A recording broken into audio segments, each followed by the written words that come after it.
साथियों नमस्कार। समसामयिक घटना चक्र के ऑफिशियल यूट्यूब चैनल पे आपका बहुत बहुत स्वागत है। यूपी बीसीएस 2024 की प्रीलिम्स की परीक्षा हो चुकी है और परीक्षा होने के बाद मुझे कार्ल सागान का एक कथन याद आता है और कथन ये है कि misconception is the greatest evil. और इस एग्ज़ाम के बाद बहुत सारे मिसकंसेप्शन हुए हैं। पेपर का पैटर्न कैसे है, पेपर बहुत हार्ड आया है, बहुत कंसेप्चुअल आया है, यूपीएससी के मॉडल पर है, घटना चक्र से कितने प्रश्न आए हैं या नहीं आए हैं, इस तरह की चीज़ें आज डिजिटल वर्ल्ड का हिस्सा हैं। बहुत सारे मीम्स वायरल हो रहे हैं। चूँकि ये दुनिया डिजिटल वर्ल्ड की है, इसलिए हमने जो है आपको बताने का प्रयास किया है कि हमारा क्या एफर्ट है और प्रश्न की प्रकृति क्या है। तो इसी संदर्भ में हमारे संस्थान के चीफ एडिटर सर हैं। सर स्वागत है आपका। Thank you very much. तो सर सबसे पहले तो यही से क्या मिसकंसेप्शन है इस समय? अरे धारणाएं होता क्या है कि प्रायः जैसे ही परीक्षार्थी परीक्षा भवन से बाहर निकलता है तो एक उसकी मन स्थिति जो होती है उसमें कुछ धारणाएं तुरंत बन जाती हैं। जैसे इस प्रश्न पत्र में भी बन गई। क्या बन गई कि पूर्व परीक्षाओं से कोई प्रश्न नहीं पूछे गए, घटना चक्र से कुछ भी नहीं आया, किसी पुस्तक से किसी किताब से कुछ नहीं आया, या फिर आयोग ने सर्वथा नए प्रश्न बना दिए हैं। इस प्रकार की धारणाएं जो उस मनस्थिति में उत्पन्न हुई उसी को लोगों ने प्रवाहित कर दिया सोशल मीडिया पर। लेकिन ये धारणाएं वाकई धीरे धीरे चेंज हुई। जब उसकी तह में कोई जाएगा तब बदलाव आएगा। तह में जाने की जरूरत भी होती है। जैसे यह कहना कि कोई क्वेश्चन पहले का नहीं आया था। तमाम ऐसे प्रश्न हम लोगों को मिले जब हम लोग तह में गए कि यूपीएससी के बहुत से प्रश्न और दूसरे आयोगों के बहुत से प्रश्न हूबहू वर्ड बाय वर्ड पूछे गए। यानी यह धारणा गलत थी। इसी तरह से कि घटना चक्र से कुछ नहीं आया, यह धारणा भी हम अभी गलत साबित करने वाले हैं। आलोक जी आपको बताएंगे कि कहां से किस किताब से कौन सा प्रश्न पूछा गया। दूसरी बात कि किसी किताब से कुछ नहीं आया, यह भी धारणा गलत है। और हम ये भी नहीं कहते कि हम पूरी तरह से एकदम सफल हैं। हम तो तब तक अपने को असफल मानेंगे जब तक सभी 150 प्रश्नों के उत्तर हमारी किताबों में ना प्राप्त हो जाएं। 149 भी प्राप्त हो जाएगा तो हम 1% से असफल हैं। तो उस दृष्टिकोण से हम असफल हैं, इसे स्वीकार करने में हमें कोई गुरेज नहीं है। तो दूसरी बात जो यह मनस्थिति या धारणाएं बनी कैसे, जैसे कुछ प्रश्न बहुत दुरूह पूछ लिए गए। तिथि अनुक्रम के बहुत से ऐसे प्रश्न पूछ लिए गए जिनको वास्तव में याद रख पाना असंभव सा था। दर्रों की सर ऊंचाई पूछ लिया है, दर्रों की ऊंचाई याद रख पाना असंभव सा है। तो अवधारणात्मक प्रश्न के परीक्षण के बजाय आयोग ने स्मरण शक्ति का परीक्षण किया। और उतनी स्मरण शक्ति आज के समय में, डिजिटल की एज में, कंप्यूटर की एज में, मोबाइल की एज में थोड़ा सा कम हो गया है, क्योंकि लोग हर चीज को गूगल करते हैं, याद रखने में उतना विश्वास नहीं रखते। तो इस कारण से ये सब धारणाएं बनी हैं और ये धारणाएं धीरे धीरे खंडित होंगी जब आलोक जी आपको ये दिखाएंगे कि किस प्रश्न का उत्तर कहाँ है, किताबों में कैसे मिला, हमारे यहाँ से कैसे मिला। हाँ, ये बात अलग है कि कुछ दुरूहता उत्पन्न की गई थी और उससे हम इनकार नहीं करते। अब इन सब बातों से ऐसा नहीं है कि हम कोई वो नहीं, कुछ ग्रहण नहीं करेंगे, हम अपने में सुधार नहीं लाएंगे। तो कुछ बातें निकल करके आती हैं। जैसे कि जीएस के जो प्रश्न हैं उनके लिए नोट्स का पैटर्न अब स्टूडेंट्स को अपनाना पड़ेगा। जैसे हम लोगों ने देखा, आप भी उसमें शामिल थे, सहभागी थे, कि इतिहास के बहुत से प्रश्न जो दुरूह किस्म के थे वो हम लोगों के सिलेक्टर्स नोट्स से मिले। तो अब इसी सिलेक्टर्स नोट्स की तरह कुछ और विषयों की भी आपको तैयार करानी पड़ेगी, जिससे दुरूह प्रश्नों के संदर्भ में सहायता मिलेगी स्टूडेंट्स को भी, हम लोगों को भी सॉल्विंग में सहायता मिलेगी। तो इस तरह का एक चेंजेस आएंगे। और करंट अफेयर्स के संदर्भ में भी एक चेंजेस आएंगे कि अब ऐसा नहीं है कि साल भर की आप कोई पत्रिका एक माह पहले कोई आई और आप उसको पढ़ लिए और हो गया। लगातार निरंतर माह की घटनाओं को पहले डीप में पढ़ना होगा, जिससे वो आपके स्मरण की पृष्ठभूमि में विद्यमान रहें और फिर उनको रिवाइज करने के लिए वार्षिक संकलन पढ़ना होगा। अच्छा सर, ये एक और सवाल है क्योंकि थोड़ा सवाल इससे जुड़ा हुआ नहीं है, फिर भी हमें पूछ लेना चाहिए। बहुत सारे लोगों को ये लगता है करंट और जीएस एकदम अलग अलग है, जबकि इस बार मैं देख रहा हूँ जो पैटर्न आया है इसमें करंट और जीएस को लगभग एक तरह से हाइब्रिड नेचर का पूछा है कई सारी जरूर। ये देखिए यूपीएससी का ही नेचर है कि करंट के दौरान जो घटनाएं घटित होती हैं उनसे जिस जीएस के सब्जेक्ट का या टॉपिक का जुड़ाव होता है उस पर आधारित प्रश्न पूछा जाता रहा है, तो उसमें कुछ हद तक यहां भी किया गया है। जी सर, ठीक है सर, थैंक यू।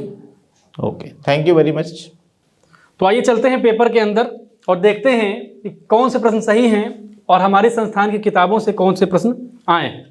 पहला प्रश्न है, वर्कर्स एंड पीजेंट्स पार्टी के संदर्भ में निम्नलिखित कथनों पर विचार करिए। यह प्रश्न है, वर्कर्स एंड पीजेंट्स पार्टी का गठन 1927 में हुआ है और इसे अखिल भारतीय संगठन का रूप दिया गया। तो ये 1928 में इसको ये रूप मिला है, इसलिए पहला कथन गलत हो जाएगा। दूसरा कथन सही है उद्देश्य के संदर्भ में। पहले कथन से संबंधित कंटेंट हमारे सिलेक्टर नोट्स में प्राप्त हुआ है, सिलेक्टर नोट्स में, लेकिन हमने सोर्स इसलिए नहीं लगाया क्योंकि पूरा प्रश्न इससे सॉल्व नहीं हो रहा था। इससे आपको ये ना लगे कि केवल हमने क्वेश्चन सॉल्व करने के लिए अपने एविडेंस को रख दिया है, इसलिए इसमें आंसर बी सही हो जाएगा। आगे बढ़ते हैं। निम्नलिखित घटनाओं पर विचार कीजिए तथा इन्हें कालानुक्रम में व्यवस्थित कीजिए। इसका आंसर जो होगा वो सी सही होगा, 1 2 3 4। अब इसका पूरा एविडेंस आपको यहां मिल जाएगा। ये कहां है? सिलेक्टर नोट सार संग्रह में, आधुनिक भारत के इतिहास में इसका पूरा एविडेंस आपको प्राप्त हो जाएगा। आगे बढ़ते हैं। निम्नलिखित घटनाओं पर विचार कीजिए तथा इन्हें सही कालानुक्रम में व्यवस्थित कीजिए, सबसे पहले से लेकर आखिरी गतिविधि तक। देखिए, एक चीज तो आपको समझना पड़ेगा, सबसे जो महत्वपूर्ण चीज है वो ये है, कई लोगों को ये लग रहा था कि किताबों से डायरेक्टली प्रश्न नहीं पूछा गया है, घटनाचक्र से प्रश्न नहीं पूछा गया है। ऐसा नहीं है, प्रश्न पूछे गए हैं लेकिन किताब के किसी एक हिस्से से नहीं पूछे गए हैं।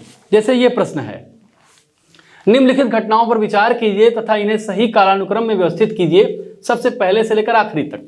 अब जैसे अगर आप इसको पढ़ेंगे तो शाही भारतीय नौसेना जो विद्रोह है ये किसी अलग पेज पर मिलेगा, कैबिनेट मिशन की घोषणा किसी अलग पेज पे मिलेगी, अंतरिम सरकार का गठन किसी अलग पेज पे मिलेगा, ब्रिटिश संसदीय प्रतिनिधिमंडल का दिल्ली में आगमन जो है वो किसी अलग पेज पे मिलेगा। सबसे पहली घटना ये है, उसके बाद जो है ये है, फिर ये है, फिर ये है, और सारा एविडेंस देखिए सिलेक्टर नोट्स में सारे एविडेंस हैं। शाही नौसेना का विद्रोह का एविडेंस है 1946, 18 फरवरी 1946 इसमें दिया गया है।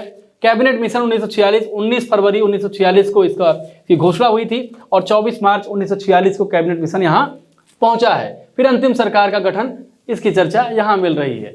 फिर ब्रिटिश संसदीय प्रतिनिधिमंडल का दिल्ली में आगमन। तो कुल मिलाकर चीजें मिल रही हैं, लेकिन हर बार की तरह केवल वन लाइनर क्वेश्चन नहीं है। इस बार आपको सोचने पर मजबूर होना पड़ेगा। आपको सूचनाओं को याद रखने के साथ साथ ये याद रखना पड़ेगा कि ऐतिहासिक क्रम में कौन सी घटना पहले हुई है, कौन सी घटना उसके बाद हुई है। तो अगर आप एक वस्तुनिष्ठ समझ इतिहास की रखते हैं, ऑब्जेक्टिव अंडरस्टैंडिंग अगर आपकी इतिहास की है, तभी आप बेहतर कर पाएंगे। आगे बढ़ते हैं। जस्टिस पार्टी के संदर्भ में निम्नलिखित कथनों पर विचार कीजिए। जस्टिस पार्टी ने कांग्रेस का विरोध उसे एक ब्राह्मण प्रभुत्व वाला संगठन कहकर किया। इसने गैर ब्राह्मणों के लिए वैसे ही सांप्रदायिक प्रतिनिधित्व का दावा किया जैसे कि मार्ले मिंटो सुधार में। ये दोनों ही कथन सही हैं, इसलिए इसका उत्तर क्या हो जाएगा? बी हो जाएगा। नीचे 2 कथन दिए गए हैं जिनमें से एक को अभिकथन, दूसरे को कारण आर कहा गया है। राष्ट्रीय मुद्रा का वह मूल्य जो विदेशी मुद्रा की मांग और आपूर्ति द्वारा तय होता है उसे नम्य विनिमय दर कहा जाता है। विदेशी मुद्रा की मांग और आपूर्ति केंद्रीय बैंक द्वारा निर्धारित होती है। अब ये ए सही है लेकिन इसका आर गलत है, इसलिए इसका सी आंसर सही हो जाएगा। आगे बढ़ते हैं। नीचे 2 कथन दिए गए हैं जिनमें से एक को अभिकथन ए तथा दूसरे को आर कहा गया है। जैसे बहुत सारे लोगों को यह लग रहा है कि प्रश्न रिपीटेड नहीं है, पूर्वावलोकन से नहीं आए हैं। देखिए, प्रश्न सीधा पूर्वावलोकन से पूछा गया प्रश्न है और ये हमारी जो यूपीपीसीएस पूर्वावलोकन आती है 2024 का जो वर्जन है उसमें जो है सामाजिक विकास नाम का जो चैप्टर है उससे सीधे सवाल पूछा गया है। मानव विकास सूचकांक एसडीआई एवं सतत विकास लक्ष्यों पर आधारित भारतीय राज्यों की वरीयता में सकारात्मक संबंध है। सतत विकास लक्ष्यों के आधारभूत आयामों का शिक्षा एवं स्वास्थ्य से घनिष्ठता के साथ संबंध है। अब ये दोनों सही है और आर ए की सही व्याख्या करता है। ये प्रश्न सीधे पूर्वावलोकन से पूछा गया प्रश्न है। सीधे ये देख लीजिए, क्वेश्चन नंबर 2 देख लीजिए, ये पूर्वावलोकन से पूछा गया सीधे प्रश्न है। केवल एक शब्द का अंतर है, धनात्मक संबंध यहाँ लिखा है और यहाँ सकारात्मक संबंध लिखा है, एक वर्ड का अंतर है, बाकी सीधा प्रश्न पूछा गया है। और ये प्रश्न यूपीपीसीएस प्री 2019 का प्रश्न है। तो ऐसा नहीं, प्रीवियस ईयर से बहुत सारे प्रश्न आए हैं, लेकिन हाँ थोड़ी गहराई में वस्तुनिष्ठ तरीके से, ऑब्जेक्टिव तरीके से आपको चीज़ों को पढ़ना पड़ेगा। प्रश्न 7 की बात करते हैं और प्रश्न 7 में इसका आंसर ए सही हो जाएगा, यानी महाराष्ट्र द्वितीय स्थान पर है, उत्तर प्रदेश प्रथम स्थान पर है, तमिलनाडु तीसरे स्थान पर है, कर्नाटका चौथे स्थान पर है। ये चीज़ है। भारतीय संविधान की समवर्ती सूची में शामिल हैं, ये प्रश्न भी हमको हमारी किताबों में मिल रहा था, लेकिन ये प्रश्न अलग अलग खंडों में मिल रहा था और इसका 2 विकल्प मिल रहा था, इसलिए हमने एविडेंस नहीं लगाया ताकि आपको ये ना लगे कि हमने यूं ही एविडेंस लगा दिए हैं। आपके विश्वास के साथ कुछ भी ऐसा नहीं किया जाएगा कि आपको लगे कि हमने मनगढ़ंत बना दिया है। ये तीनों सही हैं, तीनों ही चीज़ें समवर्ती सूची का कॉन्करेंट लिस्ट का हिस्सा हैं, इसलिए इसका ऑप्शन ए सही आंसर है। फातिमा बीबी का हाल ही में निधन हुआ। अब इसमें लिखा है, इनके संदर्भ में विचार करना है कि पहली महिला न्यायाधीश थी, चलिए सही है। 1997 से 2001 तक केरल नहीं है, ये तमिलनाडु की राज्यपाल थी। कहाँ की राज्यपाल थी? तमिलनाडु की राज्यपाल थी। वह उच्चतर न्यायपालिका तक पहुंचने वाली पहली मुस्लिम महिला थी, इसलिए जो है क्या कथन हो जाएगा, 1 और 3 सही हो जाएगा और 2 गलत हो जाएगा। तमिलनाडु की थी इसलिए गलत हो जाएगा। और इसका सोर्स दृष्टि 2024 में देखिए, न्यायमूर्ति फातिमा बीबी के संदर्भ में चीज़ें लिखी गई हैं। उच्चतम न्यायालय की पहली महिला न्यायाधीश एवं तमिलनाडु की पूर्व राज्यपाल, तमिलनाडु की हैं। यहाँ क्या लिखा है? यहाँ केरल लिखा है। वर्ष 1989 से 1992 तक उच्चतम न्यायालय की पहली महिला न्यायाधीश रही। वह देश के किसी भी उच्च न्यायालय में नियुक्त होने वाली पहली मुस्लिम महिला न्यायाधीश थी। डायरेक्ट प्रश्न आया है दृष्टि से। राष्ट्रीय बौद्धिक संपदा अधिकार नीति के संदर्भ में निम्नलिखित कथनों पर विचार करिए। पहला जो कथन है, यह दोहा विकास एजेंडा और ट्रिप्स समझौते के प्रति भारत की प्रतिबद्धता को दोहराता है। दूसरा है, औद्योगिक नीति और संवर्धन विभाग भारत में बौद्धिक संपदा अधिकारों के विनियमन करने के केंद्रक अभिकरण है। ये दोनों ही सही हैं और ये प्रश्न हमारी जो इकोनॉमिक एंड सोशल डेवलपमेंट की किताब आती है, सामाजिक और आर्थिक विकास की जो किताब आती है पूर्वावलोकन, ये हिंदी में भी है और इंग्लिश में भी है। ये देखिए, ये प्रश्न है और इसमें आपको इसका उत्तर प्राप्त हो रहा है। कौन सा संविधान संशोधन भारत में स्थानीय शासन संस्थाओं से संबंधित है? अगर ये प्रश्न आप गलत करके आएंगे तो समझ लीजिए फिर आप बहुत पीछे हो जाएंगे। और इसका जो सोर्स है हमारा पूर्वावलोकन राज्य व्यवस्था है, उससे ये डायरेक्टली सवाल आया है। यूपीपीसीएस 2010 में प्री की परीक्षा में ऑलरेडी ये प्रश्न पूछा जा चुका है।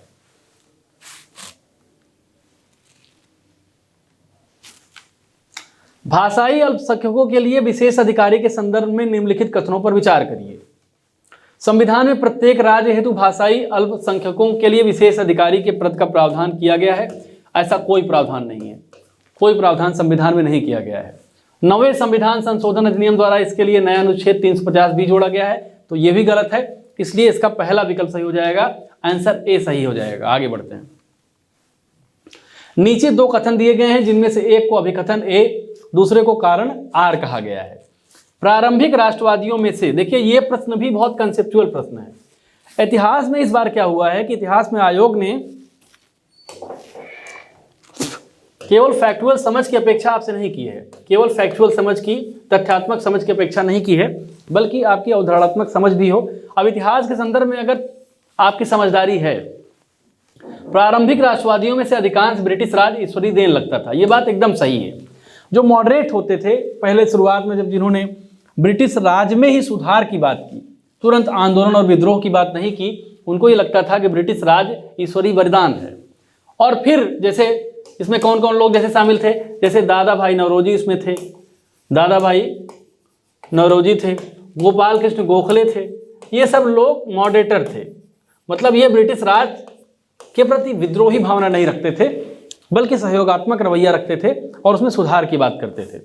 और अन ब्रिटिश रूल जो है वो तो किताब ही है दादा भाई नौरोजी की, तो उनकी शिकायत केवल भारत में अन ब्रिटिश राज के खिलाफ थी। अन ब्रिटिश राज का मतलब अन ब्रिटिश से यहाँ संबंधित जो चीज़ है वो ये है कि दादा भाई नौरोजी की जो किताब में आपको मिलता है कि यहाँ का धन ब्रिटेन में ले जाकर वहाँ के खजानों को भरा जा रहा था। कुल मिलाकर ये मामला है और इसका डी सही है। आगे बढ़ते हैं। विलियम ए जे आर्कबोल्ट के संदर्भ में निम्नलिखित में से कौन सा एक कथन सही नहीं है? तो सबसे पहला ही कथन सही नहीं है। ये लाहौर कॉलेज के प्राचार्य नहीं थे। इनका तो मैंने नाम ही नहीं सुना है। तो बहुत सारे प्रश्न बहुत अटपटे प्रश्न हैं। इस बार आयोग ने अटपटे प्रश्न से चौंकाया भी है। बहुत एब्सर्ड क्वेश्चन भी पूछे गए हैं। तो ये भी इस बार की विशेषता है, खासियत है। निम्नलिखित घटनाओं पर विचार कीजिए तथा इन्हें प्रारंभ से कालक्रमानुसार व्यवस्थित कीजिए। इसका उत्तर बी है 2, 3, 1, 4। सबसे पहले ये घटना हुई है, फिर ये और फिर ये। आगे बढ़ते हैं।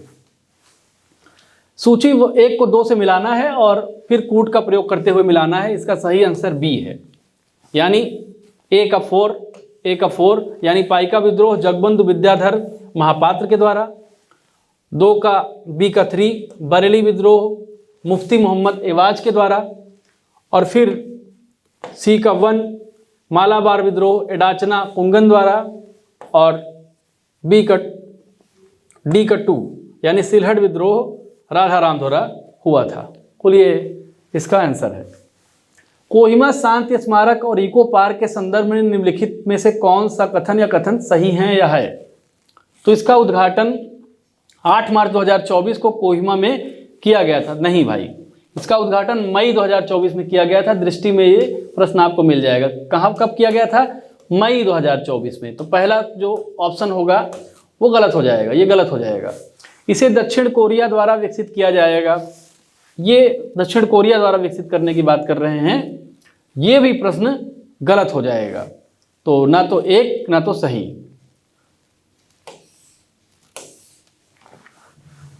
प्रतिभाशाली प्रारंभिक पेशेवरों के लिए गतिशीलता व्यवस्था योजना मेट्स के संदर्भ में निम्नलिखित में कौन सा कथन सही है? इसका दोनों कथन सही है। यह भारत और ऑस्ट्रेलिया के बीच एक द्विपक्षीय ढांचा है। हमारी जो ई दृष्टि की मैगजीन आती है उसमें ये चीज़ आपको मिल जाएगी। Mobility arrangement for talented early professional skills. एक मैगजीन करंट क्विज आती है। करंट क्विज में भी आपको ये प्रश्न मिलेगा, करंट क्विज। अब इसका प्रारंभ करता ऑस्ट्रेलिया है नवंबर 2024 में। किस लिए? ऑस्ट्रेलिया में भारत के प्रतिभाशाली युवाओं को कुछ समय के लिए काम करने हेतु मौका देने के लिए अवसर की बात है। फिर मेट्स के अंतर्गत वीजा के लिए आवेदन की पूरी चर्चा है। तो कुल मिलाकर आंसर सी सही है। परमाणु सुरक्षा पर अंतर्राष्ट्रीय सम्मेलन आइकान्स 2024 के संदर्भ में निम्नलिखित में से कौन से कथन सही हैं? यहाँ है। तो इसका जो कथन है केवल बी सही है। ये 25 मई को आयोजित नहीं किया गया था। अब इसका जो इस संदर्भ में हमारी मैगजीन में चीज़ें लिखी गई हैं, लेकिन हमने सोर्स इसलिए नहीं दिया क्योंकि इसमें पूरी चीज़ें इसमें लिखी नहीं गई थी। इसमें कब हुआ इसका जिक्र नहीं किया गया था, इसका जिक्र किया गया था, तो इसलिए हमने इसको सोर्स नहीं लगाया है। पिरूल लाओ पैसे पाओ अभियान के संदर्भ में कौन से कथन सही हैं? पहला कथन है यह जंगल की आग को कम करने और ग्रामीणों को आय प्रदान करने से संबंधित है। उत्तराखंड के मुख्यमंत्री ने इस अभियान की शुरुआत की। इसमें से क्या सही है? तो इसमें दोनों प्रश्न सही हैं। और दृष्टि मैगजीन, जो मैगजीन हमारी मंथली छपती है जून जुलाई पत्रिका, उस मैगजीन में ये चीज़ क्लियर दी गई है। दृष्टि निरंतर योजना हमारी जो नई योजना है, देखिए जिस तरह के प्रश्न आए हैं इसमें जो करंट अफेयर्स के प्रश्न आए हैं, ये प्रश्न इस बार एक जगह से नहीं पूछे गए हैं। अगर आपको ये लग रहा होगा कि सब कुछ ऊपर से उड़ गया है तो उसका रीज़न यही है क्योंकि प्रश्न एक जगह से नहीं पूछे हैं। प्रश्नों को कोरिलेट किया गया है, बैकग्राउंड में जाके कोरिलेट किया गया है, इसलिए आपको प्रश्न ढूंढने में समझने में मुश्किल का सामना आपने किया होगा। लेकिन ऐसा नहीं कि प्रीवियस ईयर क्वेश्चन से पूर्वावलोकन से प्रश्न नहीं है, बहुत सारे प्रश्न हैं। लेकिन उसके लिए आपको थोड़ा सा ही मानसिक रूप से तैयार रहना पड़ेगा कि किसी भी घटना या प्रश्न के बैकग्राउंड में भी जाना पड़ेगा और एक कंसेप्चुअल अंडरस्टैंडिंग भी डेवलप करनी पड़ेगी। अगर इतिहास या ज्योग्राफी जैसे प्रश्न आप पढ़ते हैं, जानते हैं, सॉल्व करते हैं तो। 21 निम्नलिखित पर्वतों पर विचार कीजिए तथा इन्हें इनके स्थान के अनुसार पश्चिम से पूर्व की ओर व्यवस्थित करिए। तो इसका सही आंसर बी है 2, 4, 1, 3। सबसे पश्चिम पॉटिक, फिर जाग्रोस, फिर हिंदुकुश और फिर काराकोरम। और इसका सोर्स भी है, इसका सोर्स भी आपको प्रीव्यू ज्योग्राफी यानी पूर्वावलोकन ज्योग्राफी में दिया गया है। निम्नलिखित युग्मों नदी और उसकी प्रवाह दिशा में कौन सा सही सुमेलित नहीं है? तो मेकांग नदी है, इसका दक्षिण पश्चिम दिया है, जबकि ये होगा साउथ ईस्ट। साउथ ईस्ट इसका सही होगा, यानी दक्षिण पूर्व सही होगा, और इसमें दक्षिण पश्चिम दिया गया है, इसलिए इस विकल्प को गलत करार दिया जाएगा, इसलिए सी सही हो जाएगा। निम्नलिखित युग्मों देश तेल क्षेत्र में से कौन सा सही सुमेलित नहीं है? तो इसमें कुवैत, कौसगन कुवैत में नहीं है ये चीज, ये कजाकिस्तान में है। कौसगन कहाँ है? ये कजाकिस्तान में है, कजाकिस्तान, इसलिए यही विकल्प सही। एक चीज और देखिए, आयोग ने इस बार ज्यादा जोर किस पे दिया है? सही सुमेलित नहीं पर दिया है, नहीं पर। कई बार पूछता था सही सुमेलित हैं बताइए, लेकिन नहीं की भी चर्चा बहुत बार आयोग ने की है। कई बार प्रश्नों के साथ खेला भी जाता है, अब नहीं कई लोग स्किप कर जाते हैं जल्दी जल्दी में। भूमध्य सागरीय जलवायु के संदर्भ में निम्नलिखित कथनों पर विचार करिए। अब प्रश्न क्या है? यहाँ शीत ऋतु में वर्षा होती ही है। शीतकालीन अयनांत के कारण वायुदाब पेटियां दक्षिण की ओर खिसक जाती हैं, ये दोनों सही है। और पूर्वावलोकन भूगोल में आपको इसका सोर्स डायरेक्टली मिल जा रहा है। भूमध्य सागरीय जलवायु में शीत ऋतु में होती है, गर्मियों में स्थलीय हवाओं के प्रभाव में रहते हैं। देखिए, जो लोग कह रहे हैं प्रीवियस ईयर प्रश्न नहीं आया, देख लीजिए आप, प्रीवियस ईयर से डायरेक्ट सवाल आया है। पश्चिमी यूरोप की जलवायु के संबंध में निम्नलिखित कथनों पर विचार करिए। पश्चिमी यूरोप के जलवायु के संदर्भ में निम्नलिखित कथनों पर विचार करिए। पश्चिमी यूरोप में सभी महीनों में वर्षा होती है। पश्चिमी यूरोप पछुआ पवनों की पेटी के अंतर्गत स्थित है, इसमें 1 और 2 दोनों कथन सही हो जाते हैं। और पूर्वावलोकन भूगोल में इसका सोर्स भी आपको मिल जाएगा। ऊपरी गंगा के मैदानी कृषि जलवायु के क्षेत्र के संदर्भ में निम्नलिखित कथनों पर विचार करिए। यह क्षेत्र केंद्रीय और पश्चिमी उत्तर प्रदेश में विस्तृत है, ये सही है। इस क्षेत्र में सिंचाई गहनता 130 से अधिक तथा कृषि गहनता 140% है, दोनों विकल्प सही हैं। अब मिलाना है, सूची 1 और 2 को मिलाना है, तो इसमें जो है इसका सही आंसर बी हो जाएगा। ए का 1 बी का 3 यानी रोहतांग 3978, बारालाचा 4850 और बनिहाल 2832। इसका सोर्स भी आपको मिल जाएगा। ये टीजीटी पीएचडी भूगोल में जो हमारी किताब ज्योग्राफी में आती है। हाँ, पूर्वावलोकन में भी इसको दिया गया है, पूर्वावलोकन ज्योग्राफी में भी इसका सोर्स आपको प्राप्त हो जाएगा। अब जो सोर्स जैसे मिलते गए हैं हम लोगों ने उसको ऐसे ही लगा दिया है। 2 कथन दिए गए हैं। अब जूट भारत का विशुद्ध पौधा है। जूट खरीफ की फसल है, इसे फरवरी जून से बोया जाता है तथा जुलाई से अक्टूबर के मध्य काट दिया जाता है। अब ये दोनों विकल्प सही हैं, क्योंकि व्हाइट जूट जो होता है, व्हाइट जूट की खेती होती है फरवरी से, इसलिए दोनों विकल्प सही हो जाते हैं। कई लोगों को कन्फ्यूजन होगा कि जून से नहीं, लेकिन व्हाइट जूट की खेती, व्हाइट जूट की कृषि फरवरी से ही प्रारंभ हो जाती है, इसलिए ये दोनों विकल्प सही है। लेकिन इसकी व्याख्या ये नहीं करता। अब अगर कोई कहे कि जूट भारत का विशुद्ध पौधा है क्योंकि जूट खरीफ की फसल है, इसमें कोई संबंध ही नहीं है, इसका कारण नहीं हो सकता है। अब सूची 1 को 2 से मिलाना है, इसका विकल्प बी सही आंसर है, यानी 1 का Lallan ji Gopal the economic life of northern India हो जाएगा। Habib Nizami a comprehensive history of India the Delhi Sultanat हो जाएगा। K S Lal history of Khaljis हो जाएगा।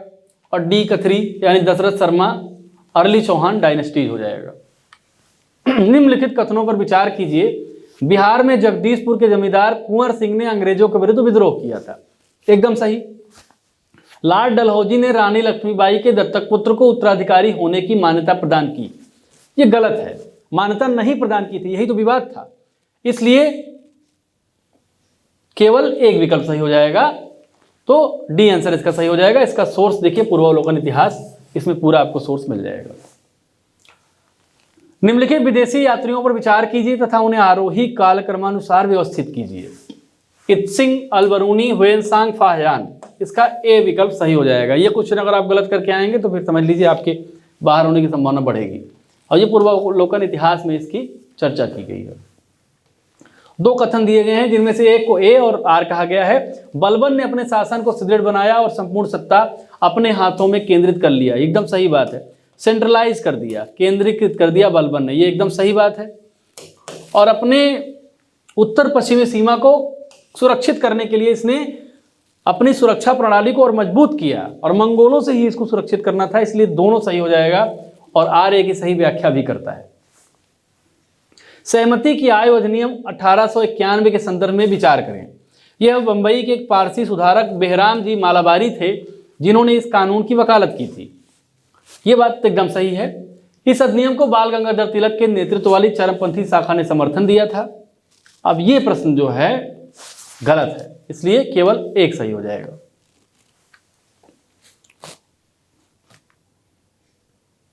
और इसका सोर्स जो है पूर्वावलोकन इतिहास, ये प्रश्न लगा दिया गया है। दो कथन है, शिवाजी को बड़े देशमुखों के विरोध का सामना करना पड़ा, ये एकदम सही है। ये देशमुख स्वतंत्र मराठा राज्य के पक्ष में नहीं थे और बीजापुर के सामंत ही बने रहना चाहते थे। अब इसमें क्या है कि इसको बी भी कह सकते हैं आप और सी भी कहा जा सकता है, क्योंकि केवल एक सामंत ऐसे थे जो बने रहना चाहते थे, बाकी सामंत नहीं थे। इसलिए आयोग कई बार ऐसा करता है कि ऐसे प्रश्नों में आयोग डिसाइड करता है क्या सही है क्या गलत, तो इसलिए इसका बी भी आंसर सही हो सकता है, सी भी सही हो सकता है, लेकिन ज्यादा यह संभावना है कि इसका आंसर बी ही सही होगा। अंडमान तथा निकोबार द्वीप समूह में किस कारण से प्रलयकारी प्रवाल प्रवंजन हुआ, यह करंट का प्रश्न है और यह सब प्रश्न ए एकदम सही है। अशोक के संदर्भ में निम्नलिखित कथनों पर विचार करिए। देखिए यह भी थोड़ा सा विवादित प्रश्न है। राहुलोवाद सूत्र भी कहीं कहीं मिलता है, राहुलोवाद सिद्ध भी कहीं कहीं मिलता है और कहीं कहीं सिंगालोवाद सूत्र भी मिलता है। कई किताबें राहुलोवाद सूत्र की चर्चा करती हैं, कई किताबें सिंगालोवाद सूत्र की चर्चा करती हैं। हमारे सिलेक्टर नोट्स में सिंगालोवाद सूत्र मिला है। तो इसका जो है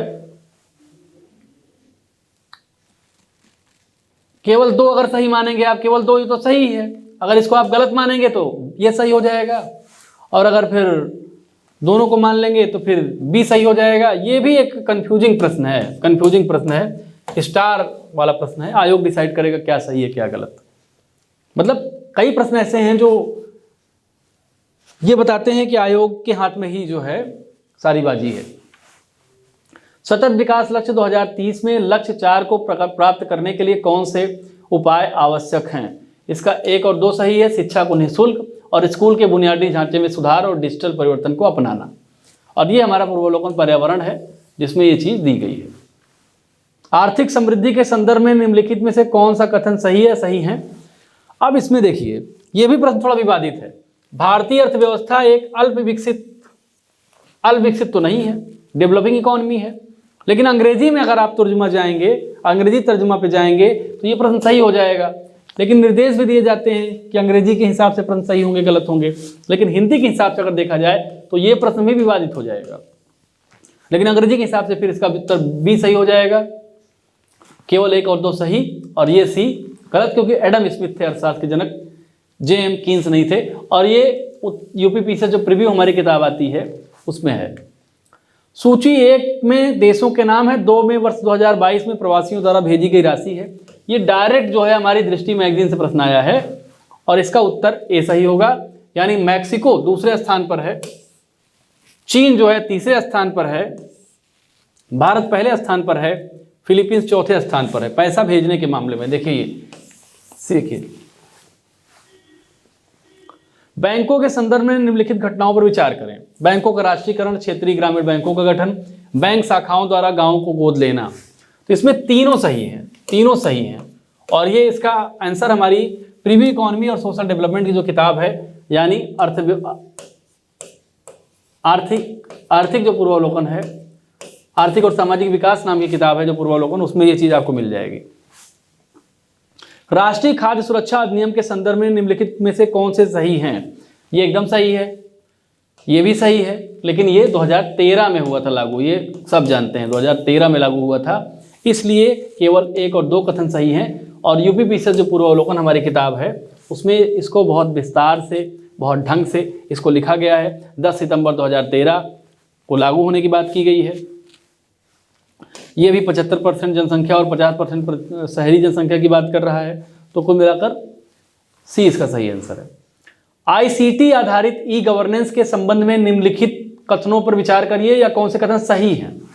देखिए ये प्रश्न कंसेप्चुअल प्रश्न तो हैं, लेकिन आपके दिमाग के टेस्ट करने के लिए भी प्रश्न है। ये बहुत फैक्चुअल प्रश्न नहीं है। कोई भी सरकारी इनिशिएटिव जो होता है, गवर्नमेंट इनिशिएटिव, वो पॉजिटिव पर्सपेक्टिव के साथ ही शुरू होता है। तो जब आप इस तरह के अब्स्ट्रैक्ट क्वेश्चन से गुजरें, जिनको अमूर्त प्रश्न कहते हैं, अमूर्त प्रश्नों से गुजरें, तो आप इस दिमाग में रखें, अपने आपको, आपके दिमाग में बात रहे कि सरकार किसी भी चीज को सकारात्मक दृष्टिकोण से शुरू करती है। कौन से दृष्टिकोण से? सकारात्मक दृष्टिकोण से।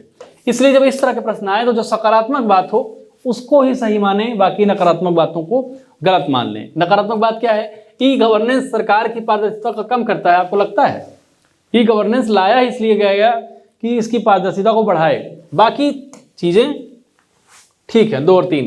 ई गवर्नेंस नौकरशाही की लाल फीताशाही को बढ़ाता है? नहीं बढ़ाता है। इसीलिए मैं कह रहा हूं कि जो नकारात्मक पॉइंट हैं, जो कंसेप्चुअल टॉपिक है, उसमें नकारात्मक पॉइंट को आप हटा दीजिए, सकारात्मक पॉइंट को ले लीजिए, तो आपके प्रश्न सही हो जाएंगे।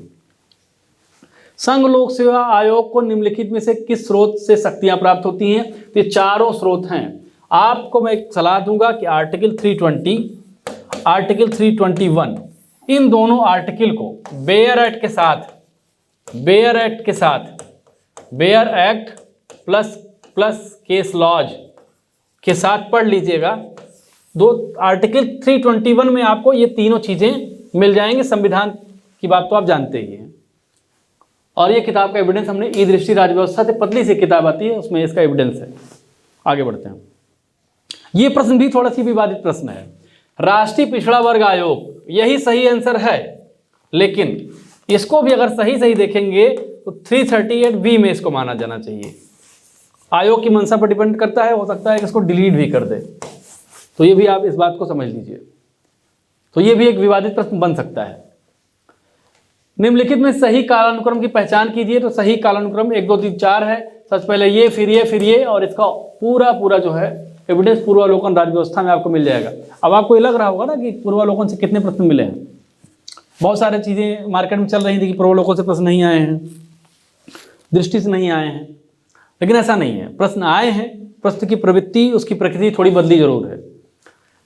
अब आगे बढ़ते हैं। भारतीय संविधान का अनुच्छेद 352 आपातकालीन स्थिति की घोषणा से संबंधित है।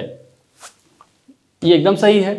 अब एक प्रश्न पूछ रहा है कि आपातकालीन स्थिति किसी भी समय उत्पन्न हो सकती है। ये तो बात सही है, किसी भी समय इमरजेंसी सिचुएशन पैदा हो सकती है, किसी भी समय इमरजेंसी सिचुएशन पैदा हो सकती है, कभी भी कुछ भी हो सकता है। इसलिए अब आयोग में इसमें भी थोड़ा सा कंफ्यूजन होगा। कई बार आयोग सी भी इसको मान सकता है, और कई बार ऐसा मान सकता है कि सही व्याख्या नहीं करता है। वैसे इसका बी आंसर ही ज्यादा माने जाने की संभावना है, तो आप बी मानकर ही चलें। इसकी पूरी व्याख्या यूपी विशेष रिव्यू में किया गया है।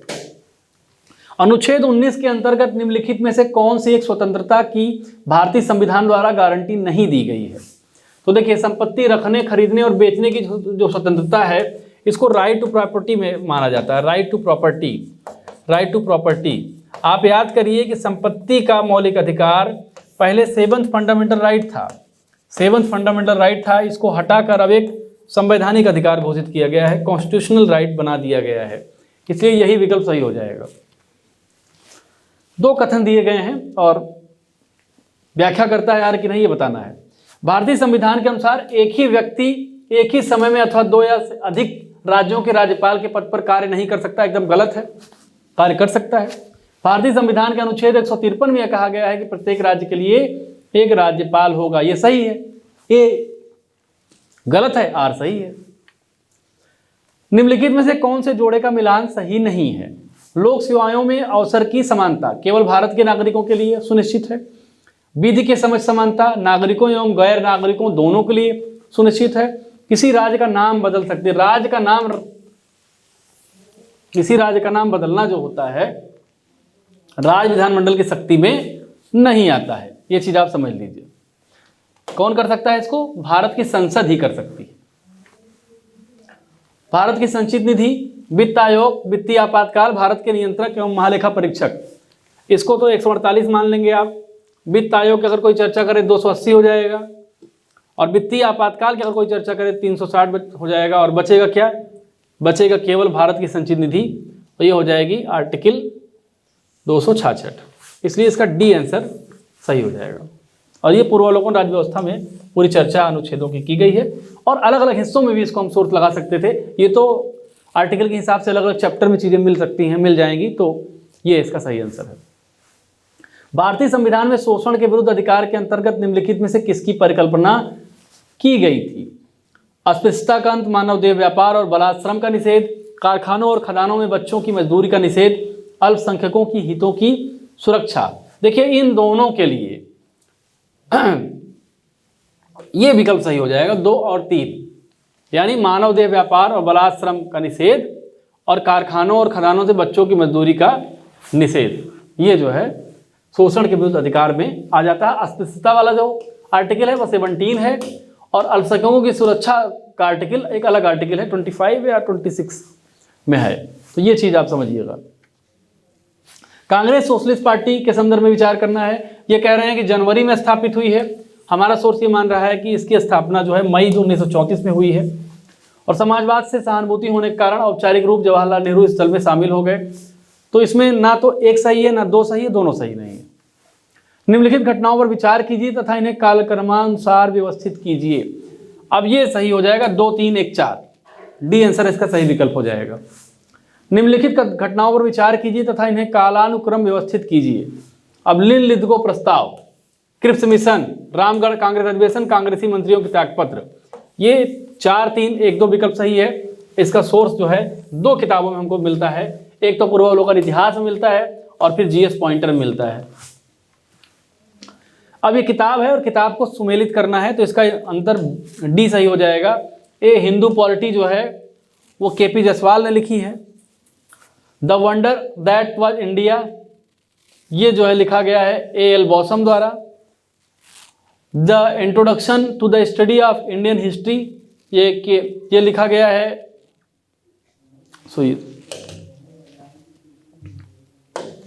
अब इसके संदर्भ में देखेंगे, देखिए डी विकल्प सही है, यानी ए का 3 केपी जायसवाल का, बी का 2 the wonder that was India, B का 2 हो जाएगा, सी का 1 an introduction to the study of India history, D Kosambi, और डी का 4 the early history of India Vincent Arthur Smith. तो ये चीज़ जो है ये विकल्प हो जाएगा डी। निम्नलिखित कथनों में से कौन सा पारिस्थितिकीय निकेत के बारे में सही नहीं है? तो पारिस्थितिकीय निकेत में यदि संसाधन पर्याप्त हैं तो प्रजातियों की संख्या कम हो जाती है, ऐसा नहीं है। संख्या कम नहीं हो जाती, संख्या बढ़ जाती है। अब ये जीवमंडल के संदर्भ में मिलाना है, इसका सी विकल्प सही हो जाएगा, और पूर्वावलोकन पर्यावरण में इसके संदर्भ में पूरी सूची है। वैज्ञानिक जांच व्यवहारिक आदर्शों के प्रति प्रतिबद्धता पर निर्भर करती है। विज्ञान में ईमानदारी विशेष रूप से महत्वपूर्ण है। ये एक कॉमन सेंस का क्वेश्चन है, जैसे आईसीटी का जो प्रश्न था वो कॉमन सेंस का प्रश्न था। ये विशेषकर किसी किताब में आपको एग्जैक्ट लाइन इसको नहीं मिलेगी, लेकिन अगर आप समझेंगे वैज्ञानिक जांच व्यवहारिक आदर्शों के प्रति प्रतिबद्धता पर निर्भर करती है, एकदम सही जवाब, एकदम सही है ये। विज्ञान में ईमानदारी अगर नहीं करेंगे, आंकड़ों के साथ अगर हेर फेर करेंगे तो फिर जो है आपका निष्कर्ष गलत आएगा। निम्नलिखित में से कौन सा उच्च से निचले क्रम में पौधों की प्रजातियों का सही क्रम है? इसका सी सही है, पहले पादप, फिर संघ, फिर वर्ड, फिर गण। इसका सोर्स है एनसीईआरटी सार का। एनसीईआरटी सार, एनसीईआरटी से संबंधित हमारी किताबें भी आती हैं। पहले आपको एनसीईआरटी के लिए ये कहा जाता होगा कि आप 6 से 12 तक सारी एनसीईआरटी की किताब पढ़िए, लेकिन ऐसा नहीं है। हम लोगों ने एनसीईआरटी ऐसे कंपाइल की है कि जैसे मान लीजिए 6 में जो हिस्ट्री है, इसके अलावा 7 में जो हिस्ट्री है, 8 में जो हिस्ट्री है, 9 में जो हिस्ट्री है, उसको कंपाइल करके जो रिपीटेड सामग्री है उसको हटा दिया गया है, और जो आपके लिए महत्वपूर्ण सामग्री है उसको दे दिया गया है। फुटनोट भी लगा दी गई है जो आपके लिए महत्वपूर्ण साबित हो सकती है, तो देख सकते हैं आप। अप्रैल 2024 में हुए माओवाद विरोधी ऑपरेशन के संदर्भ में विचार करना है। ये महाराष्ट्र में नहीं, छत्तीसगढ़ में हुआ था, तो पहला गलत हो जाता है। और यहाँ बीएसएफ एवं डिस्ट्रिक्ट रिजर्व गार्ड द्वारा किया गया था, ये सही है। इसरो द्वारा विकसित प्रवाह सॉफ्टवेयर के संदर्भ में विचार करना है। यह विक्रम साराभाई अंतरिक्ष केंद्र की अग्रणी उपलब्धि है। अंतरिक्ष वाहनों के प्रारंभिक वायुगतिकी डिवाइजन करने की बड़ी संख्या में विन्यास के मूल्यांकन की आवश्यकता होती है। ये इसका सी आंसर सही हो जाएगा। आगे बढ़ते हैं।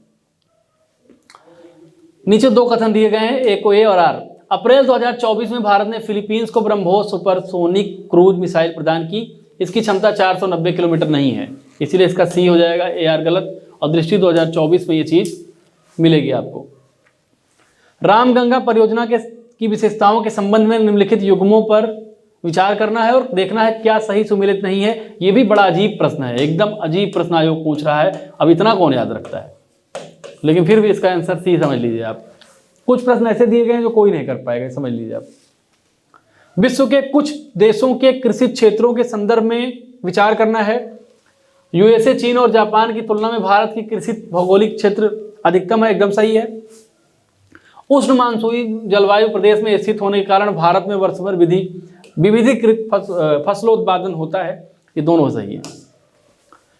सूची 1 को 2 से मिलाना है, ये पूर्वावलोकन में आपको पूरी तरह मिल रहा है, और सूची 1 को 2 को मिलाना है। इसका सी आंसर सही जवाब हो जाएगा, सी आंसर सही जवाब जब हो जाएगा तो 1 को 2 से यानी भागीरथी और भिलंगना देवप्रयाग में मिलती हैं, और बी का 4 रुद्रप्रयाग जो है अलकनंदा और मंदाकिनी में मिलती हैं।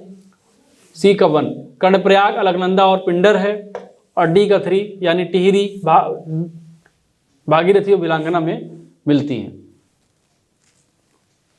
निम्नलिखित दिवसों पर विचार कीजिए और इन्हें काल क्रमानुसार व्यवस्थित कीजिए। इसका सही आंसर 2, 1, 3, 4 है, और इसका सोर्स दृष्टि 2024 है।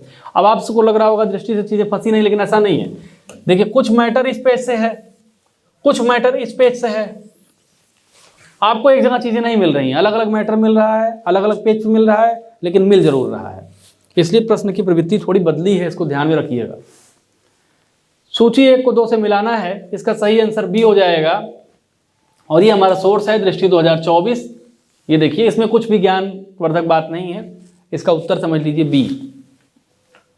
अब ये विटामिन के बारे में चर्चा की गई, तो विटामिन के बारे में इसका ए सही आंसर है। विटामिन ए से अंधापन होता है, बी से जो है बेरी हो जाता है, विटामिन सी की कमी से स्कर्वी हो जाता है, और विटामिन डी की कमी से आपको रिकेट्स हो जाता है। ये चर्चा पूर्वावलोकन विज्ञान में ये चीज़ आपको मिल जाएगी। सूची 1 को 2 से मिलाना है।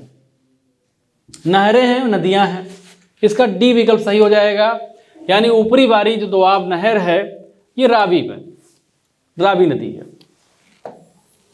सरहिंद नहर सतलुज पे है, गुड़गांव नहर यमुना पे है, इंदिरा गांधी नहर कहाँ है? सतलुज रावी व्यास पे है। निम्नलिखित युग्मों में कौन सा सही सुमेलित नहीं है? इसका सही आंसर चावल उत्पादन में बिहार का योगदान इतना नहीं है। कपास फसलों के संदर्भ में विचार करना है।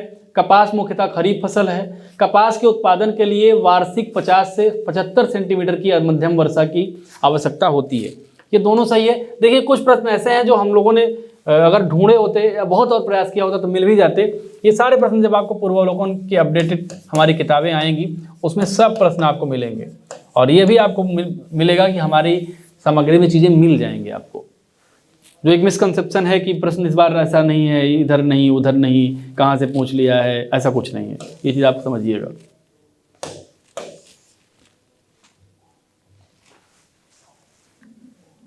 नीचे 2 कथन दिए गए हैं और ए और आर की बात इसमें भी है। लाल मृदा भारत के दूसरे बड़े मृदा समूहों को दर्शाती है। लाल मृदा काली मृदा को दक्षिण पूर्व और उत्तर दिशाओं से घेरे हुए है। सही तो दोनों है, लेकिन आर एक सही व्याख्या नहीं करता, और पूर्वावलोकन भूगोल में आपको इससे संबंधित कंटेंट मिल जाता है। मानव विकास सूचकांक में किन संकेतकों का उपयोग किया जाता है? तो 1, 2 और 4, 3 का नहीं किया जाता है, ध्यान रखिएगा। आय स्तर, शिक्षा और संभावित जीवन अवधि या आयु की बात होती है, और दृष्टि 2024 में इस चीज़ की चर्चा है। निम्नलिखित घटनाओं पर विचार कीजिए तथा इनको सही कालानुक्रम में व्यवस्थित कीजिए। प्रधानमंत्री ग्रामोदय योजना, ग्राम स्वरोजगार सृजन कार्यक्रम, प्रधानमंत्री रोजगार योजना, वाल्मीकि अंबेडकर योजना। इसका सी आंसर सही है। माल्थस ने तर्क दिया कि जनसंख्या में ज्यामितीय प्रगति में बढ़ोतरी, जबकि कृषि उत्पादन खाद्य आपूर्ति में अंकगणितीय प्रगति में वृद्धि होती है, और ये इकोनॉमिक्स एंड सोशल डेवलपमेंट में आपको ये चीज मिल जाएगी। प्रधानमंत्री आवास योजना ग्रामीण, जल जीवन मिशन, स्वच्छ भारत मिशन ग्रामीण, प्रधानमंत्री उज्ज्वला योजना। देखिए, जब मैंने योजना का वीडियो बनाया था उसमें भी कई सारे प्रश्न मिल जाएंगे, तो ये जो है इसका विकल्प ए सही है। भारत के संविधान में निम्नलिखित में से क्या कथित है? राष्ट्रपति संसद के किसी भी सदन का सदस्य नहीं होगा। संसद राष्ट्रपति और दोनों सदनों से मिलकर बनेगी, एकदम कॉमन सा है, दोनों सही है। और ये पूर्वावलोकन राज्य व्यवस्था में आपको मिल भी जाएगा। कौन सा एक सही सुमेलित नहीं है? तो देखिए सही सुमेलित यही नहीं है, GBK राव, ये प्रखंड स्तर पे नहीं था, ये डिस्ट्रिक्ट लेवल पे था और पंचायती राज से ही संबंधित था, पंचायती राज से ही संबंधित था। निम्नलिखित में से कौन सा एक सही सुमेलित नहीं है? तो राज्यपाल को 155 के तहत नहीं हटाया जाता। इसका सारा जो है ब्यौरा आपको पूर्वावलोकन राज्य व्यवस्था में मिल जाएगा। अब क्या करना है कि सुमेलन करना है, तो इसका उत्तर बी सही है, बी, और इसका सोर्स दृष्टि 2024 आपको मिल जाएगी। नीचे दो कथन दिए हैं जिनमें से एक को अभी कथन ए और दूसरे को आर कहा गया है। सतत विकास की धारणा को ब्रटलैंड द्वारा लोकप्रिय बनाया गया। ब्रटलैंड रिपोर्ट को विकास की सीमाओं के रूप में भी जाना जाता है। ये सही है लेकिन आर गलत है, इसका सोर्स ये है। आगे बढ़ते हैं। पुस्तकें हैं, इसमें कुछ भी दिमाग नहीं लगाना है, ये रट्टा मारने की चीज़ है और इसका बी सही आंसर है। इसमें आप क्या बुद्धि लगाएंगे? आप अगर बार बार इसको पढ़े होंगे, आपने याद किया होगा तो याद होगा, इसमें कंसेप्ट जैसा कुछ नहीं है। 2011 की जनगणना के अनुसार उनकी जनसंख्या के आधार पर निम्नलिखित राज्यों को अवरोही क्रम में लिखिए। इसका सी आंसर सही होगा। आगे बढ़ते हैं और 86 नंबर क्वेश्चन देखते हैं। आर्थिक सर्वेक्षण 2022-23। अब आयोग का दिमाग देखिए, आर्थिक सर्वेक्षण 2022-23 से प्रश्न पूछ लिया है, जबकि ये 2023-24 का मामला है, लेकिन प्रश्न पूछ लिया है। क्या करेंगे आप? इसका केवल 3 सही होगा, 1 और 2 गलत होगा। खाद्य और उर्वरक सब्सिडी में कमी करना नहीं है, ईंधन और आयातित उत्पादनों पर कर बढ़ाना भी नहीं है, ये बी आंसर सही होगा, केवल 3। अब ये योजनाओं के बारे में चर्चा की गई है। अब नीतियां, योजनाएं और कार्यक्रम हमारी किताब आती है, उसका संबंधित जो है सारा सोर्स आपको मिलेगा, ये अलग अलग पेज मिलेगा। इसीलिए आपको थोड़ा दिक्कत हुई होगी किताब में, क्योंकि आपको आपकी स्मरण शक्ति को आयोग ने टेस्ट किया है। आपकी स्मरण शक्ति को आयोग ने टेस्ट किया है। आपकी स्मरण शक्ति, आपकी अवधारणात्मक शक्ति,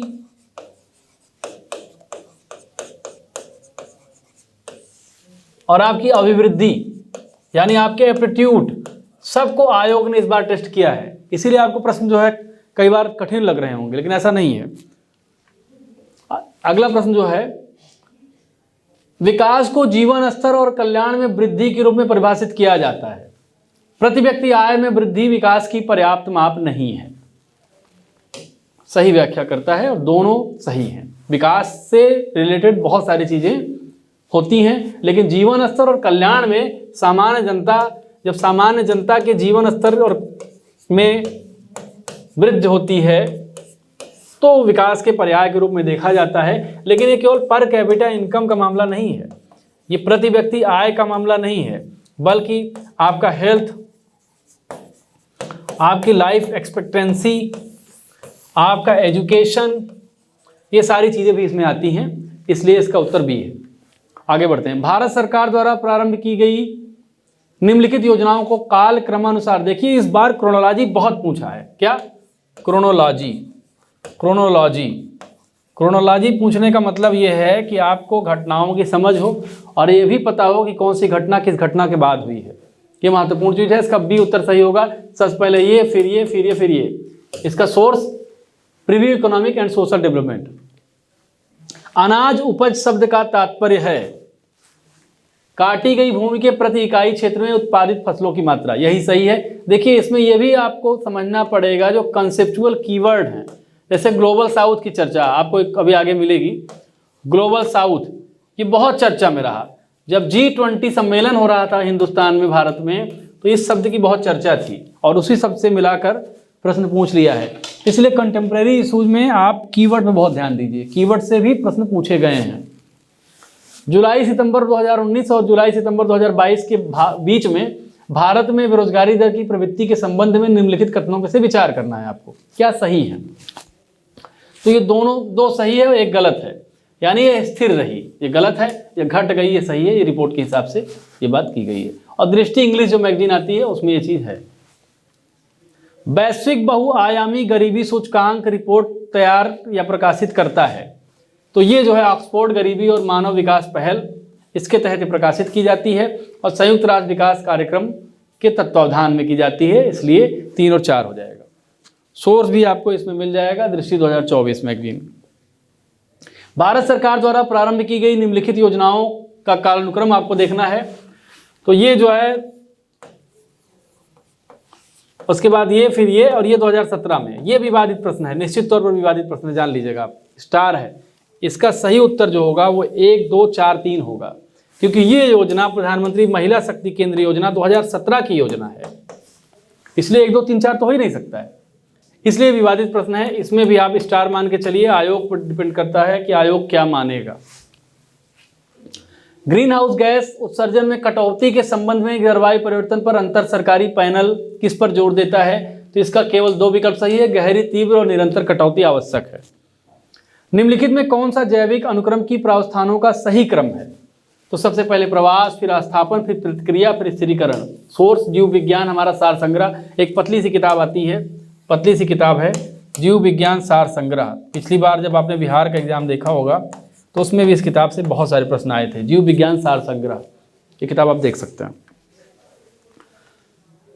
सापेक्षिक आर्द्रता वायु के तापमान में वृद्धि के साथ घटती है, वाष्पीकरण में वृद्धि के साथ निरपेक्ष आर्द्रता में वृद्धि होती है। दोनों सही है, और आर एक ही सही व्याख्या भी करता है। और प्रीव्यू ज्योग्राफी और हमारी जो ज्योग्राफी का भूगोल पर्यावरण है, उसमें हिंदी में भी भूगोल पर्यावरण में ये चीज आपको मिल जाएगी, भूगोल पर्यावरण।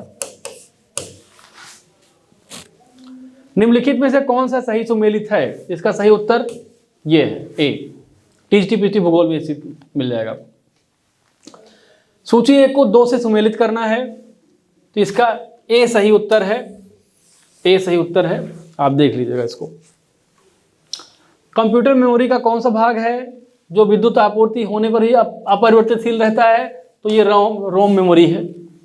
निम्नलिखित में कौन सा फ़ारेनहाइट का सही फॉर्मूला है? तो ये डी इसका सही फॉर्मूला है। निम्नलिखित में कौन सा सही कथन नहीं है?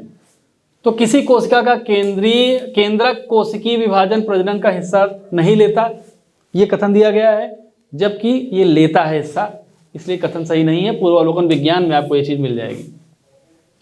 2 कथन है, CO2, SO2 और NO2 गैसें वर्षा जल में घुलनशील हैं तथा अम्लीय वर्षा उत्पन्न करती हैं।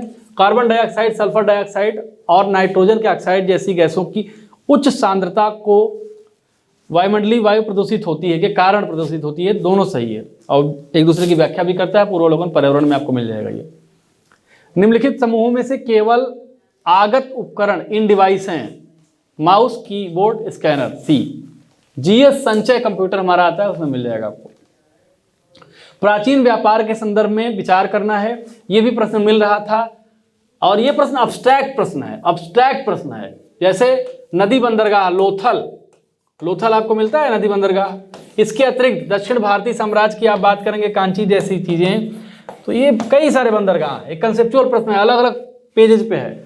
वहाँ सामान और यातायात के बड़े गोदाम होंगे ही, एक कॉमन सेंस का मामला है। अगर आपको ये फैक्ट याद रहेंगे तो आप ये समझ जाएंगे, इसीलिए आयोग ने आपके दिमाग के साथ इस बार खेला है। ये प्रश्न भी हमारी किताब में आपको सिलेक्टर नोट्स में मिल जाएगा, सिलेक्टर नोट्स। लेकिन आपको क्या करना पड़ेगा, ढूंढना पड़ेगा। जैसे इसको समझने के लिए आपको क्या करना पड़ेगा, जैसे आप लोथल की बात करेंगे तो हड़प्पन सिविलाइजेशन आपको देखना पड़ेगा, कांची वगैरह की बात करेंगे तो आपको संगम लिटरेचर की बात, चोला डायनेस्टी, चेर डायनेस्टी, पान डायनेस्टी पढ़ना पड़ेगा, तब आपको चीजें क्लियर हो पाएंगी। मतलब कुल मिलाकर सारी चीजें कंसेप्ट पे हैं इस प्रश्न में।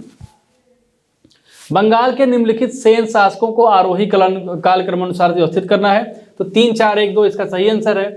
और आपको ये सिलेक्टर नोट्स में आपको मिल जाएगा, सब कुछ PDF भी आपको मिल जाएगा, आप परेशान ना होइए, सब कुछ आप देख सकते हैं।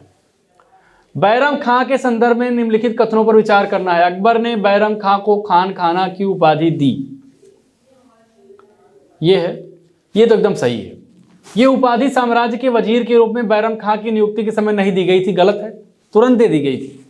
और हमारा हिस्ट्री जो प्रीव्यू है या फिर इतिहास पूर्वावलोकन, अगर आप हिंदी में देखेंगे तो इतिहास पूर्वावलोकन, और उसी को इंग्लिश में हिस्ट्री प्रीव्यू कहा जाता है। इस किताब में आपको इसका सोर्स मिल जाएगा। अब आप देख रहे होंगे ना पूर्वावलोकन से कितने प्रश्न पूछे गए हैं। कालानुक्रम अनुसार इसको बनाना है, इसका बी उत्तर सही हो जाएगा। और आधुनिक भारत का इतिहास हमारी एक छोटी सी किताब आती है, सार संग्रह, आधुनिक भारत का इतिहास, आधुनिक भारत का इतिहास, सार संग्रह, छोटी सी पतली सी किताब है और ये आधुनिक भारत का भी आता है और राज्य व्यवस्था का भी आता है, राज्य व्यवस्था का भी आता है, ये जीव विज्ञान का भी आता है, ये भौतिक रसायन विज्ञान का भी आता है। तो पतली पतली किताबें हैं, प्री के लिए बहुत इंपॉर्टेंट हो सकती हैं, आप देख सकते हैं। अब सुमेलित करना है, इसका उत्तर सी है, सी इसका सही उत्तर है। निबंधकार और निबंध बताने हैं, इसका उत्तर सी है। भारत पर तुर्की आक्रमण सफल हुआ, अभिकथन है उत्तर भारत में राजनीतिक एकता नहीं थी। अब ये दोनों सही है, ये तो एकदम कॉमन सेंस का प्रश्न है। देखिए ये भी प्रश्न कॉमन सेंस का है, लेकिन फिर भी ये पूर्वावलोकन में आपको मिल जाएगा। Voice of global south summit के संबंध में निम्नलिखित कथनों पर विचार करें। ये प्रश्न भी विवादित प्रश्न है, विवादित है।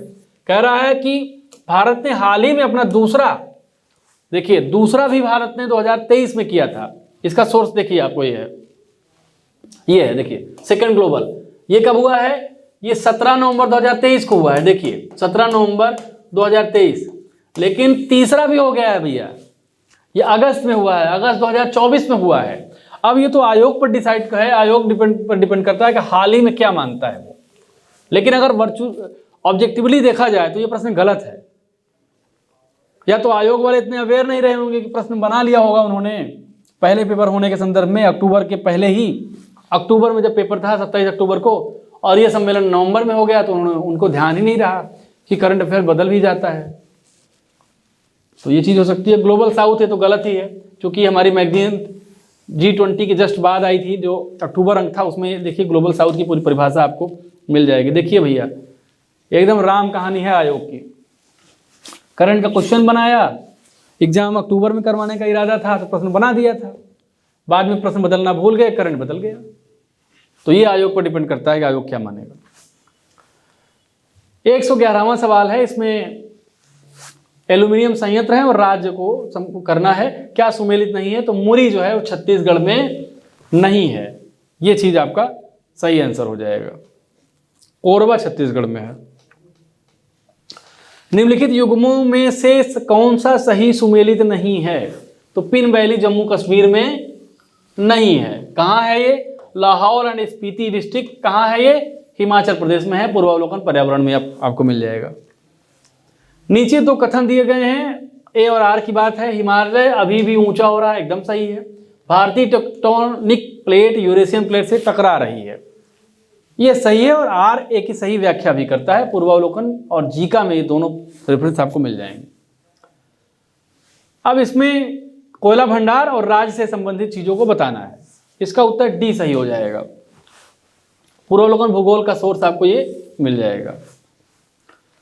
सूची 1 को 2 से सुमेलित करना है और कूट का इस्तेमाल करके सहकारी संघवाद, सौदेबाजी संघवाद, अर्धसंघवाद, केंद्रीकरण की प्रवृत्ति, इसका आंसर डी सही हो जाएगा। अब सहकारी संघवाद ग्रेनविल ऑस्टिन का है, सौदेबाजी संघवाद मोरिन जोन्स का है, अर्ध संघवाद केसी वेयर का है, और केंद्रीकरण की प्रवृत्ति काला संघवाद आइवर जेनिस का है। पूर्वावलोकन राज्य व्यवस्था में आपको ही मिल जाएगा। अगला प्रश्न है, बलवंत राय मेहता समिति द्वारा अनुशंसित त्रिस्तरीय पंचायती राज में निम्नलिखित में कौन सा एक स्तर नहीं है? तो इसका सी आंसर सही है, न्याय पंचायत। देखिए पंचायती राज से कितने प्रश्न आपको अभी तक मिले? पंचायती राज केवल एक चैप्टर है, पंचायती राज से 3 प्रश्न अभी तक मिल चुके हैं। एक GV राव समिति, एक कौन से संशोधन से हुआ है, और एक प्रश्न ये। 3 प्रश्न अभी तक पंचायती राज से मिल चुके हैं। और पॉलिटी प्रीव्यू में यानी पूर्वावलोकन राज्य व्यवस्था में ये चीज आपको मिल जाएगी। लोकपाल और लोकायुक्त अधिनियम 2013 के अनुसार लोकपाल की नियुक्ति राष्ट्रपति द्वारा एक चयन समिति की सिफारिशें प्राप्त करने के बाद की जाएगी, जिसके अध्यक्ष प्रधानमंत्री होंगे तथा जिनमें अन्य लोगों के अलावा निम्नलिखित शामिल होंगे: भारत के मुख्य न्यायाधीश या उनके द्वारा नामनिर्दिष्ट उच्चतम न्यायालय का कोई न्यायाधीश, राज्यसभा के सभापति, लोकसभा का अध्यक्ष, लोकसभा में विपक्ष का नेता।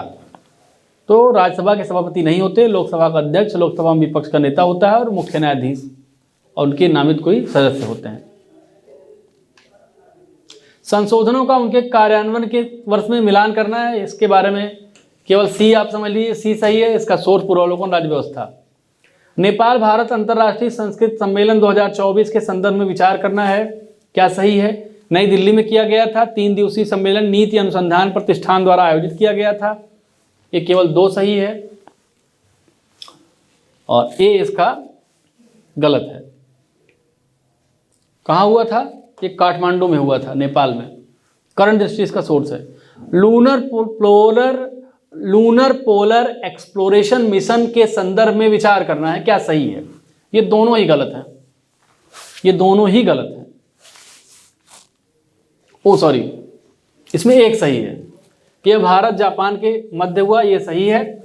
जाक्सा मिशन के लिए लैंडर विकसित करने के लिए जिम्मेदार है, जबकि इसरो रोवर और लॉन्च, ये उल्टा है। ये जाक्सा करेगा और रोवर और लॉन्च ये चीज मतलब उल्टी हो गई है।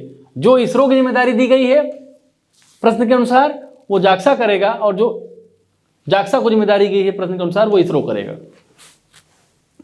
शारीरिक दंड उन्मूलन के लिए दिशा निर्देश के संदर्भ में कौन से कथन सही है? इसका उत्तर सी है, दोनों सही है। FLY91 के संदर्भ में विचार करना है, क्या सही है?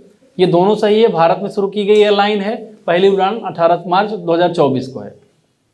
वह एकमात्र सिरा जो ऑक्सीजन युक्त रक्त वहन करती है, पल्मोनरी सिरा, सही है। जीका में आपको मिल जाएगा, हमारी किताब एक जीका एक किताब आती है हमारी, जीका जनरल नॉलेज अवेयरनेस, उसमें आपको ये मिल जाएगा। मधुमेह जो कि एक बहुत ही सामान्य विकार है, किससे संबंधित है? ये अग्नाशय से संबंधित है, ये पूर्वावलोकन विज्ञान है। कोविड-19 SARS-CoV-2 ये सही आंसर है, प्रीव्यू जनरल साइंस में। दूध इनमें से किसका उदाहरण है? इमल्सन का उदाहरण है, पूर्वावलोकन विज्ञान में आपको मिल जाएगा। बेकिंग सोडा का सूत्र है NaHCO3, पूर्वावलोकन विज्ञान का सोर्स है। CPR का सोर्स है कार्डियोलॉजी पुनर्जीवन। एक बस एक निश्चित दूरी की पहली आधी दूरी v1 गति से पूरा करती है, अन्य दूरी v2 गति से पूरा करती है। पूरी यात्रा में बस की औसत गति क्या होगी? तो ये सही है, 2v1 v2 v1 + v2। भूमि पर रहने वाले पौधे और जानवर क्या कहलाते हैं? स्थलीय निवासी, पूर्वावलोकन पर्यावरण। वह जोड़ जहां गर्दन सिर से मिलती है, प्यूटल जोड़ इसको कहा जाता है। इसमें से रोग पैदा करने वाला सूक्ष्म जीव है, तो रोगाण सही है। और NCERT सार जंतु विज्ञान में इस चीज की चर्चा की गई है। निम्नलिखित में से किसने कांस फिल्म फेस्टिवल 2024 के अनसर्टेन रिगार्ड वर्ग में सर्वश्रेष्ठ अभिनेत्री का पुरस्कार जीता? तो अनसुईया सेनगुप्ता है, दृष्टि 2024 में आपको ये मिल जाएगा। रुद्र M2 मिसाइल के संदर्भ में विचार करना है, क्या सही है? हवा से हवा में मार करने वाली मिसाइल है। इसका परीक्षण मई 2024 में राजस्थान में किया गया था। ये दोनों गलत है, ये हवा से स्थल में है और इसका परीक्षण मई 2024 में नहीं, राजस्थान में नहीं किया गया था, ओडिशा से किया गया था। सूची 1 को मिलाना है 2 से, इसका सही आंसर डी है और इसका सोर्स दृष्टि 2024 है। राष्ट्राध्यक्ष और देश। R21 मैट्रिक्स MTM क्या है? तो इसका उत्तर बी सही है, सीरम इंस्टीट्यूट ऑफ इंडिया द्वारा विकसित मलेरिया के खिलाफ टीका, दृष्टि 2024 में आपको ये मिल जाएगा। निम्नलिखित घटनाओं पर विचार कीजिए तथा उनको काल क्रमानुसार व्यवस्थित कीजिए। इसका सही उत्तर ए है और दृष्टि 2024 में आपको दिवस वाले चैप्टर में मिल जाएगा। मैच करना है, मिलाना है और दृष्टि 2024 में ये मिल जाएगा आपको। चर्चित व्यक्तियों में मिल जाएगा, दीपा कर्माकर की बात है, ब्लू ओरिजिन मिशन है। देखिए ये अब सोचिए, चर्चित व्यक्ति की बात है, मिशन की बात है। आपको इसीलिए क्वेश्चन समझने में थोड़ी दिक्कत हुई क्योंकि इस बार आपके धैर्य की बहुत परीक्षा है, आपके फैक्ट की बहुत परीक्षा है, अलग अलग पे चीजें मिल रही हैं, लेकिन इसका ए सही हो जाएगा। ए और आर 2023-24 के दौरान सिंगापुर में भारत में FDI का सबसे बड़ा स्रोत बनकर उभरा।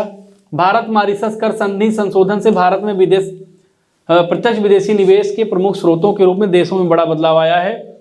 ए और डी दोनों सही हैं, आर ए की सही व्याख्या करता है। Preview economic and social development में आपको ये मिल जाएगा। भारत ऑस्ट्रेलिया आर्थिक सहयोग और व्यापार समझौता के संदर्भ में विचार करना है, क्या सही है? तो ये दोनों सही है। ये FTA का समझौता है, भारत के वाणिज्य सचिव सुनील बर्थवाल ने इसमें भाग लिया था। इसको युद्धाभ्यास है, मैच करना है, आंसर ए सही है और दृष्टि 2024 में आपको युद्धाभ्यास संबंधित चैप्टर है उसमें मिल जाएगा। सक्सगाम घाटी के संदर्भ में विचार करना है, क्या सही है? तो ये दोनों ही सही है। रणनीतिक रूप से पीओके का हिस्सा है। देखिए हमारी मैगजीन दृष्टि, करंट दृष्टि जो आती है उसमें ये चीज़ मिल जाएगी। और 7वीं भारत इंडोनेशिया संयुक्त रक्षा सहयोग समिति की बैठक के संदर्भ में क्या सही है?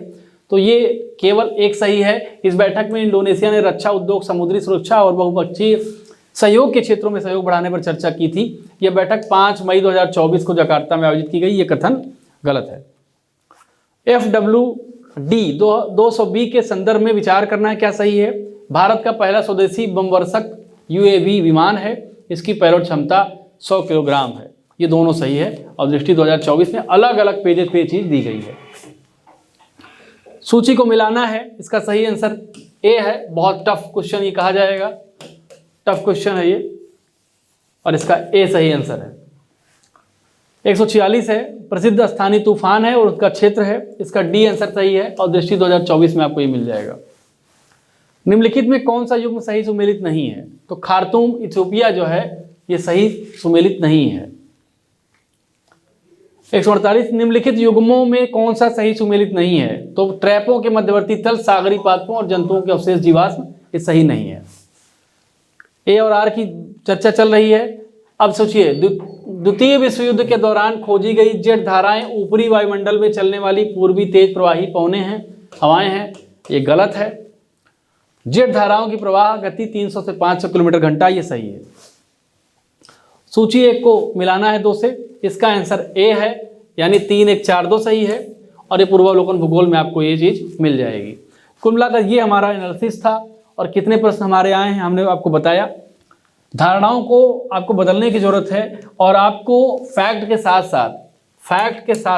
फैक्ट तो आप पढ़ते ही हैं, कॉन्सेप्ट को भी पढ़ना पड़ेगा और करंट रेगुलर पढ़ना पड़ेगा, रेगुलर। और इसी रेगुलर पढ़ने के लिए हमने दृष्टि निरंतर योजना की शुरुआत की है। दृष्टि निरंतर योजना, उसमें आपको 2-2 महीने पे लगातार करंट मिलता रहेगा और लास्ट में दृष्टि मिलेगी। तो उम्मीद करता हूँ कि आपकी शंकाओं का काफ़ी समाधान हो गया होगा। और जो भी शंका अभी भी, जो भी शक शुबा आपके पास है, आप कमेंट कर सकते हैं। हम कोई और सेपरेट वीडियो भी बना सकते हैं, आपसे बातचीत कर सकते हैं, लाइव सेशन में आपसे चर्चा कर सकते हैं।